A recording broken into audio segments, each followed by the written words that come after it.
लो जी, ਇਹ ਭਾਈ ਕੰਮ ਲੱਗੇ ਨੇ ਮੇਰੀ ਬਿਲਡਿੰਗ ਦੇ ਨਾਲ। ਬਿਲਡਿੰਗ ਬਣ ਰਹੀ ਹੈ ਤੇ ਦੱਸਣ ਦਾ ਮਕਸਦ ਹੈ ਵੇ ਕਿ ਦੁਨੀਆ ਤੇ ਬੜੇ ਬੜੇ ਵੱਡੇ ਡਰਮ ਵੇਖੇ ਨੇ ਬਾਹਰ ਵਾਲੇ, ਇਹਨਾਂ ਤੋਂ ਵੱਡਾ ਕੋਈ ਵੀ ਨਹੀਂ। ਇਹ ਦੇਖੋ ਹੁਣ ਰੇੜੀ ਭਰ ਰਿਹਾ ਹੈ ਤੇ ਰੇੜੀ ਭਰ ਕੇ ਤੇ ਵੇਖਿਓ ਸਟੀਂਦੀ ਕਿੱਥੇ ਵੇ। ਇਹ ਹੁਣ ਭਰਨ ਲੱਗੇ ਨੇ, ਰੇੜੀ ਭਰ ਕੇ ਤਾਂ ਲੱਗੀ ਹੈ ਤੇ ਇਸ ਤੋਂ ਬਾਅਦ 4 ਬੰਦੇ ਨੇ। ਦੋ ਰੇੜੀ ਭਰਨ ਵਾਲੇ ਨੇ ਤੇ ਇੱਕ ਰੇੜੀ ਨੂੰ ਧਰੂਣ ਵਾਲਾ ਤੇ ਇੱਕ ਰੇੜੀ ਦੀ ਅੱਗੇ ਰੱਸੀ ਜਿਹੜੀ ਹੁੰਦੀ ਉਹ ਖਿੱਚਣ ਵਾਲਾ। ਤੇ ਇਹ ਹੁਣ ਰੇੜੀ ਭਰ ਕੇ ਤਾਂ ਲੱਗੀ ਹੈ ਬਸ। ਇਹ ਹੁਣ ਰੇੜੀ ਵੇਖਿਓ ਸਟੀਨ ਕਿੱਥੇ ਲੱਗੀ ਹੈ। ਇਹ ਹੁਣ ਰੇੜੀ ਖਿੱਚਣ ਵਾਲਾ ਬੰਦਾ ਆ ਗਿਆ, ਨਾਲ 2 ਬੰਦੇ।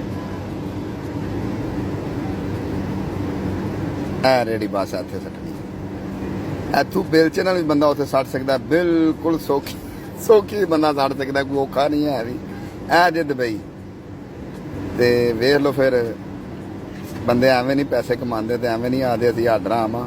ਇਹਨਾਂ ਦੇ ਆਡਰਾਂ ਦੀ ਐਂਡ ਕਰ ਛੜੀਏ।